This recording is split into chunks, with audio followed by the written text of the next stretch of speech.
Hello મિત્રો, આજે હતો શનિવાર ને આપણે આજે 7-8 વાગે આવી ગયા હતા સલૂને આવ્યા ત્યાં વિજયભાઈ નું કામ હાલતું હતું ને આપણે ચિંટુ વિજયભાઈ ના વાડાડી કરી દીધું કે આપણે વિજયભાઈ રેગ્યુલર દરરોજ આપણા સલૂને ચા દેવા આવે છે અને ચિંટુ આપણે કઈક બનતીલો બનાવતા હતા અને પાછા વિજયભાઈ વ્લોગમાં આવવાથી શર્માય તો આપણે પરાયણે વ્લોગ ઉતારવો જ પડે ને પછી આપણે એનો વ્લોગ લેતા હતા ને એને એક્સપ્રેશન દીધા એટલે આપણે એના કોઈ મીમ મૂકવું પડ્યું.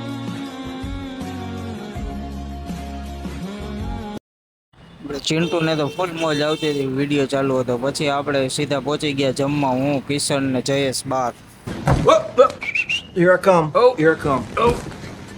આપણે કિશનભાઈ ને તો એવી ફિલિંગ આવતી હતી કે રેસ્ટોરન્ટ કે આપણું જ છે એ રીતના જમ પગ ઉપર પગ ચડાવીને બે ગયા. હું જયેશભાઈ વિચારતા હતા સ્ટાર્ટરમાં હવે શું લેશું. પછી 2-3 વસ્તુ લઈ લીધી જયેશભાઈ. પછી નાની નાની બાકાજીકી બોલાવીને કરી દીધું. મેન જયેશભાઈ જમવાનું ચાલુ. કિશનભાઈ ને શનિવાર હતો એટલે એને કઈ જમવાનું નહોતું અને એ તો ફોટા બોટા પાડતા. પછી ફોટા બોટા પાડતા હતા આપણે થોડીક બાકાજીકી નાની નાની ચાલુ કરી દીધી. પછી મેન જયેશભાઈ મગાવ્યો 1.5 કિલો પુલાવ ને 500 ગ્રામ ભાખર વળીને એક થમ્સઅપ નો બાટલો ભાઈ કર્યું ચાલુ. બાકાજીકી ફૂલ બાકાજીકી હારે જમવાનું.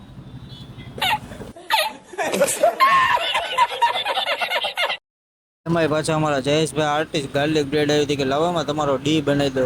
કીધું બનાવો, ડી બતાવો તમારો કર્તવ્ય. પછી એને મસ્તનો ડી બનાવ્યો ને પછી આપણે ડી વાળું ખાઈ ગયા. કિશનભાઈ જમવામાં સાથ ન આપ્યો પણ એને સોડા પીવામાં પૂરો સાથ આપ્યો. 1.5 લીટરનો એક બાટલો પી ગયા. પછી ફાઇનલ જમીન જતા હતા ને બધા લાઈનમાં ઉભા રહી ગયા. પછી એના ફૂલ સ્ટાફ એમને માન સન્માનથી માન આપીને કીધું કે હવે તમે જાઓ, ભૂલે બીજી વાર અહીં આવતા ને. આ ભાઈના તો રિએક્શન જ કંઈક જોવા જેવા હતા. જોઈ શકો છો તમે અમારી ભાઈના રિએક્શન જીરીક ખતરનાક ભાઈના રિએક્શન હતા. પછી આપણે ત્યાંથી જમીન બધાના મોઢામાં જોઈને આપણે એવું લાગ્યું કે બધા કંટાળ્યા હતા. આપણે ત્યાંથી ફટાફટ નીકળી ગયા. ભાઈ આપણે આપણી ધનોને લઈને જયેશભાઈને એના ઘરે મૂકીને કિશનભાઈને એના ઘરે મૂકીને આપણા ઘર તરફ જવા માટે નીકળી ગયા. પછી આપણે ફટાફટ ગાડી હાંકીને ઘરે પહોંચી ગયા. થઈ ગયું હતું બહુ મોડું. ભાઈ આપણે ઘરે જઈને સીધા હુઈ જ ગયા હતા. એટલે ગુડ નાઇટ મહાદેવ, જય દ્વારકાધીશ.